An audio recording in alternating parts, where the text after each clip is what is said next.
అర్థమవుతుందండి? పేరు మార్చుకుంటే ఉపయోగం లేదు. మరి ఏం మార్చుకోవాలి?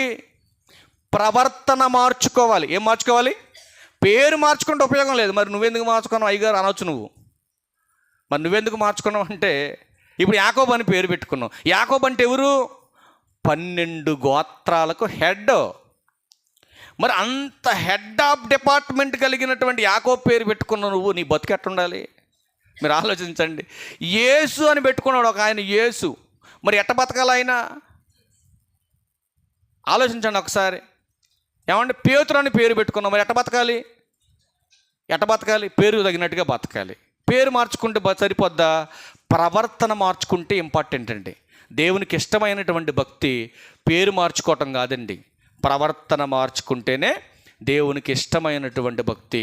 ఇష్టమైనటువంటి భక్తి చేస్తున్న మనం ఆత్మీయతను మనం ఏం చేసుకోవాలంటే కాపాడుకోవాలి.